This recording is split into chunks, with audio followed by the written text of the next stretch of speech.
A deathly sentence has fallen over my rural town.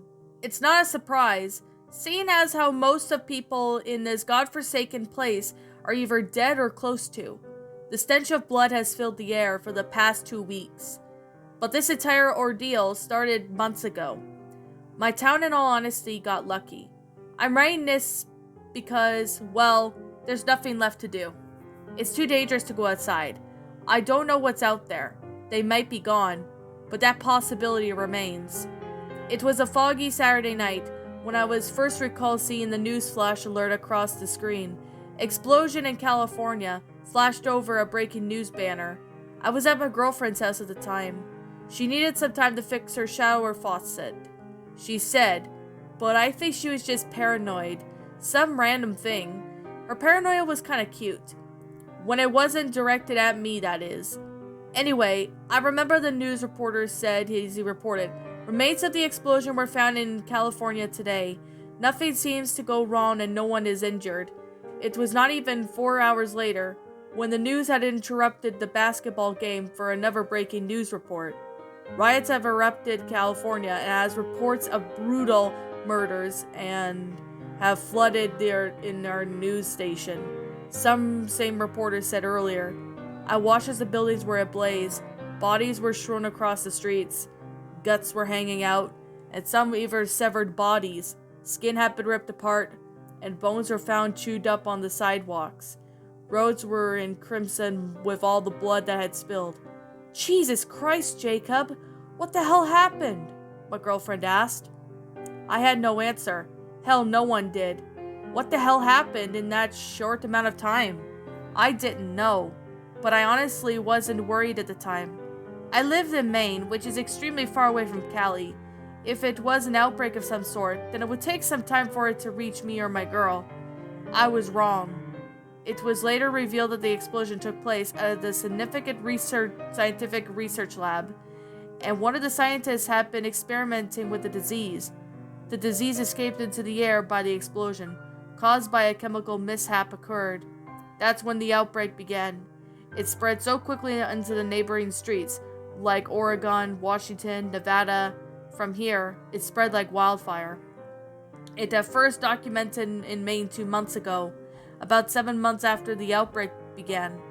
The death toll was on millions and skyrocketing, and these beings had evolved in their tactics. If they didn't eat you, they would went away to Chupacabra route and drank your blood. Sometimes they would just rip you into pieces with their, I guess, bare hands. Their hands did not have skin on them, like you and me. Their hands had skin at all. It was likely skin from their victims that clung onto their bones. They didn't even have to touch you to kill you. Some say beneath you is so pungent and disgusting that it could kill a horse. I can confirm, as I saw it happen. I remember when they popped up in my town. I was lying in bed now with my wife.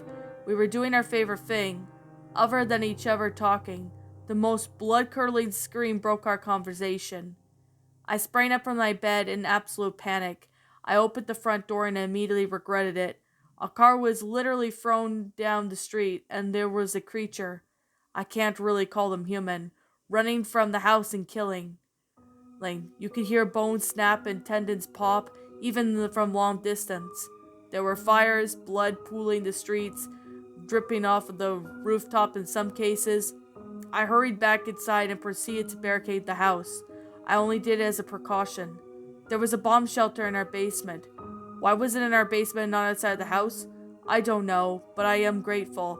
I barricaded the door and then helped my wife store food, water, and other necessities into the shelter. Just as we were finishing up, I heard a window smash and the human roar of these things entered my home. Let's go! Get in now! I shouted to my wife in a panic.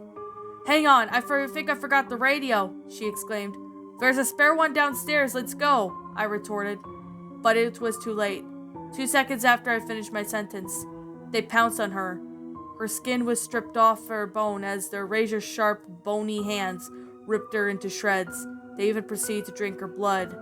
I ran down the shelter and locked it. Luckily, the shelter had one handle and it was on the inside of the door. We had to use the crowbar to open it outside. These things were smart. but not smart enough to figure that out. I was in that shelter for 2 weeks. They left after my wife was killed. The radio said that most of these faints had left the country, but I can't be so sure. I haven't been outside of my house since I left the shelter. I haven't seen one of those hell spawns in forever. Maybe they're really gone. Maybe it's safe to go out regularly. Maybe that they smashed a window I heard just a figment of my imagination. Maybe that raspy voice, which sounded a bit like my wife, calling my name, wasn't real. Maybe. And that, my little pretties, was From California to Maine, a creepypasta written by SickeningSum86. My final thoughts on this story? Well, I'm gonna definitely say this right now, that this story was actually, a pretty good, creepypasta. Like, I'm not gonna deny this one bit. This story was actually pretty good. One thing I really do think that, is pretty interesting is that the concept of its own self. While I will agree with the story being short, it actually has a pretty good concept as to what was actually happening in a sense. I mean, I really got, into this and hooked on to when this story was being well, made in a sense. I mean, this story, in my honest opinion, is probably one of the good lost episode well, not really lost episode creepypasta, but one of the good creepypastas out there. I mean, these creatures, we don't really know exactly what they were, but I have a feeling that they're zombies or something, because I think this is like more of a zombie outbreak type of story. I mean, I like zombie type outbreak stories ever since I was a kid, and this story was honestly pretty good. I'm not gonna deny it. The grammar was pretty good, although I did spot a few grammatical errors. The sentence structure was pretty good as well, but I did spot a few sentence structuring errors in the story. So yeah, that's another thing I did notice. But other that, this story actually was pretty good, to be honest. I mean, it's a really good story. It's definitely well made in detail. It's definitely worth to, take a look at. And this story honestly was pretty good. I mean, I liked how everything went out. It's a good story for what it is. I'm not denying that right now. This story honestly was pretty good. So I will have to say, this story was absolutely flat out amazing. It's definitely well made, and it's definitely worth to check out. And I honestly have to say it's a good story.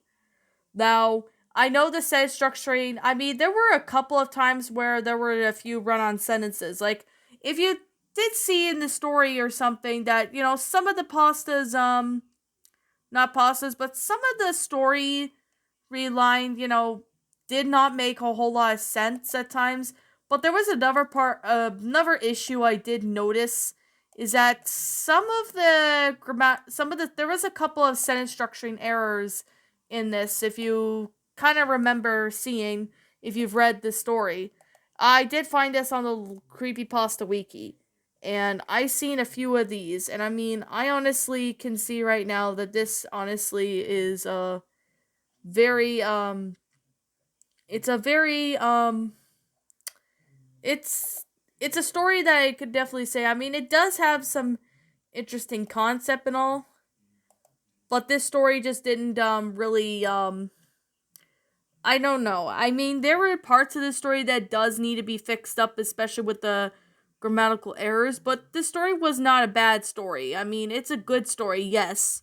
Not a bad story, but I really would wish that, this story has a bit more, well, a little bit fixed up in a sense. Maybe that's just me, but you guys might have, something else in mind. So, yeah. Anyways, I guess with that being said, with that being the case, let me sit here and say this right now. Like I'm gonna say, this is just simply my own personal opinion, and if you happen to disagree with me, that is fine too. We're all entitled to our own opinions in regards to these creepypastas, and this is simply my own personal thoughts. My final rating of the story, I mean, I'm gonna be honest right here. My final rating of the story would have to be a 8 out of 10. It's a great, enjoyable creepypasta. It's definitely well made in detail. It has a good concept and all. But the only issue I would have to say was that a couple of times there were a couple punctuation errors, and I mean, some parts of the story didn't really make a whole lot of sense. Another thing I really wish we would see is maybe about a description of, what's going on with the how do I put this? Like, basically what's going on with the creatures. Like, what are these creatures? Were they, some zombies or something? I'm going to guess they're zombies. But yet again, I really don't know, but yeah. Anyways, with that being the case, yeah, I mean, not a bad story. It's pretty good for what it is. So, yeah. Anyways, what did you guys think about this creepypasta? Did you enjoy it? Did you not? Also, what would you have done person to help make this story a lot better? Feel free to leave me know what your thoughts are down in the comments below. I'm the Queen of Lions. Thank you so much for watching today's episode. And if you're brand new here to this channel, be sure to like, comment, and subscribe because I make brand new videos every single day. Don't forget to ring the notification bell to when I upload so that way you guys will not miss an upload. And as always, Happy New Year to you all. And as always, please roll the outro because I'm out.